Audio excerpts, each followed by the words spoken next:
Bayangkan, ketika engkau wafat jauh dari tanah air, dan puluhan orang asing justru mengantar jenazahmu, menyolati, memikulmu, dan mendoakanmu, seolah engkau adalah keluarga mereka sendiri.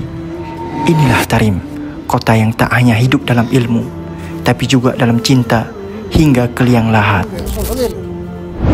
أنتم رأيتم ما شاء الله كثرة المصلين في الجنائز عندنا في تاريخ.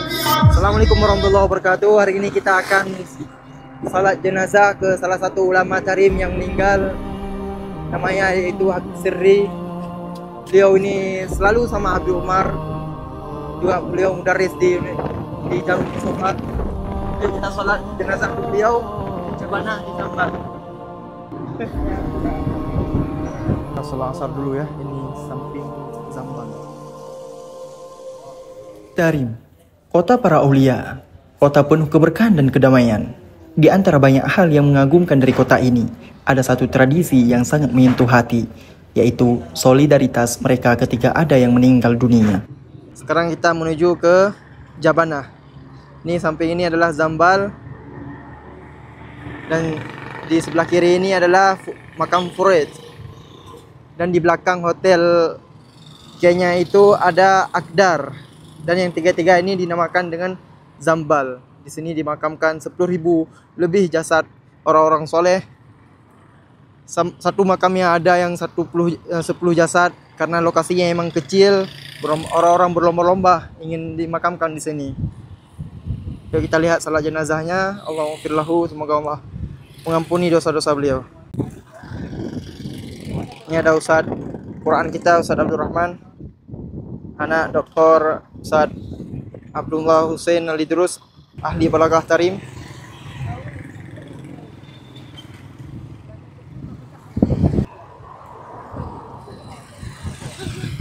Hampir setiap sore, 3 kali dalam sepekan, masyarakat Tarim meluangkan waktu mereka untuk tajhiz mayit. Mengantar jenazah ke pemakaman Zambal, mereka hadir bukan hanya untuk orang-orang lokal, tapi juga untuk warga asing seperti Indonesia dan Malaysia. Yang menunggu pemakamannya, kita tunggu di sini karena ada 3 jenazah disalatkan bareng. Tak peduli siapa yang meninggal, ulama, santri, orang biasa, mereka tetap datang, mereka tetap ikut mengantar, seakan mengatakan, engkau bukan sendiri, bahkan di saat paling sepi. Inilah wajah kasih sayang di bumi Tarim. Tradisi ini bukan sekedar adat, tapi warisan dari akhlak Rasulullah SAW. Memuliakan jenazah, menyambut kematian dengan doa dan harapan, bukan dengan tangisan yang hampa. Oh ya, sahabat Tungku Syarif, di Indonesia ada beberapa daerah yang salat jenazahnya harus kita kasih amplop ke yang mau salati jenazah saudara kita yang telah meninggal. Apakah di Tarim begitu? Jawabannya tidak. Di Tarim mereka hadir dengan sangat ikhlas, karena dengan harapan kita salat ke orang lain, nanti waktu kita meninggal mereka salati kita. Masya Allah. Adalah jenazah yang kedua. Ada 3 jenazah. Ini sedang menunggu yang satu lagi baru salat jenazah nanti.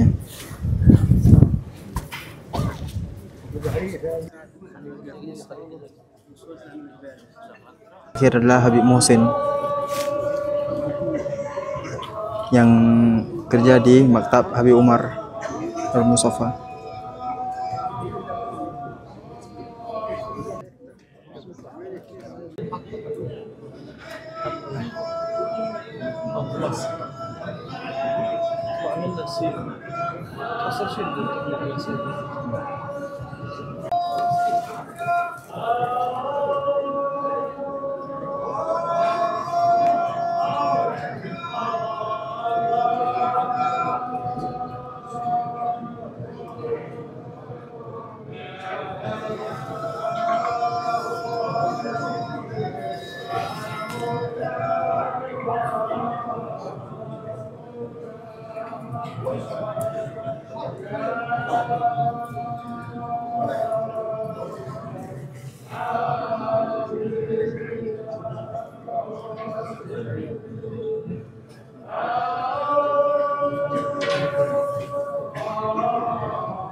Sekarang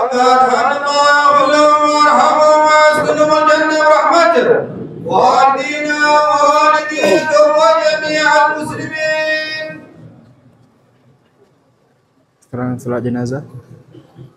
Yuk kita sholat dulu. Kita lanjutkan juga.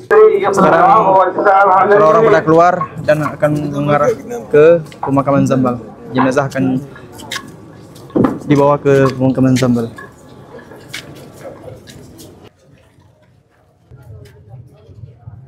Orang-orang pada mengarah ke Zambal.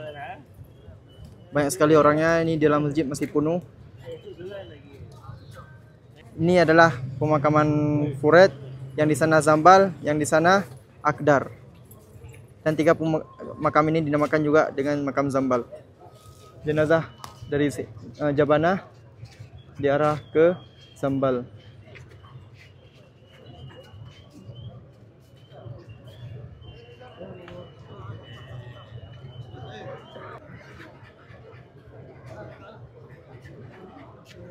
Ini bukan hanya sekali ya, bukan hanya meninggal yang ini banyak yang hadir, tapi hampir semua orang Tarim yang meninggal setiap asar seperti ini. Mungkin ya Habib, limadha ahlu Tarim law shitu fi kathir yusalli janazah kamithli hadha?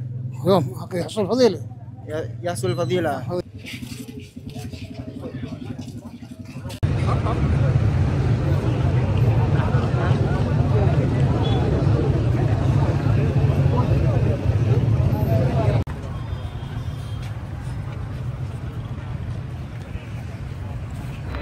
Di Tarim, kematian bukan akhir, tapi momen solidaritas, pengingat akan akhirat, dan kesempatan untuk saling mendoakan.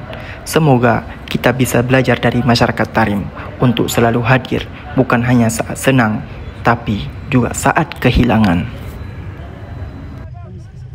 Sebelum kita balik, kita ziarah ke Baqi Muqaddam dan ulama-ulama yang ada di Tarim. Ini adalah pemakaman Zambal. Ada 10.000 orang-orang saleh yang dimakamkan di sini. Alhamdulillah, antum رأيتم ما شاء الله كثرة المصلين في الجنائز عندنا في تريم، وهذا ربوا على ذلك، تربيتهم أنهم الدرس سلف. كما أنت تحرص أنك تصلي على الجنائز، الله عز وجل بعد طول عمر ييسر لك من يصلي عليك، كما أنهم حريصين جدا على إقامة الفروض الكفائية، ولهذا لا يتكلون على الآخرين، كل واحد يحرص بنفسه أن يكون هكذا. وهذا يعني سر أهل تريم من الأشياء التي غرست في أبنائهم. نسأل الله عز وجل يديم السر إن شاء الله فينا وفيكم، وينشر هذا الخير إن شاء الله في جميع أصداع المعمورة. بارك الله فيك. Jazakumullah khair, Ustaz. Ya, itulah beberapa jawaban dari ahlu Tarim. Ada yang dari masyarakat biasa, ada yang dari dokter, ada yang dari ulamanya. Kenapa orang Tarim setiap ada yang meninggal salat jenazahnya banyak? Itu adalah jawaban dari mereka, dari ulama-ulama di sini. Ya, atas tontonan Anda sampai akhir video ini, subscribe, like, dan share video ini agar motivasi bagi orang-orang yang lain. Karena kebanyakan di Indonesia ada beberapa daerah yang tidak salat jenazah kecuali harus dikasih uang setelah salat jenazah. Tidak apa-apa, tapi seandainya budaya seperti ini juga dikembangkan di Indonesia, itu sangat baik sekali. Jika ada orang lain yang meninggal, kita yang menyolati mereka, dan ketika kita yang meninggal nanti pasti mereka juga menyolati kita, insya Allah. Yuk, jazakumullah khair, semoga kalian panjang umur dan bisa ke Tarim, ke Haramain, ke Mekah, Madinah. Semoga Allah kabulkan ya. Assalamualaikum warahmatullahi wabarakatuh. Maukah kalian kami badalkan umrah untuk orang tua kalian yang telah meninggal ataupun yang tengah sakit? Silakan hubungi tim kami di bawah ini.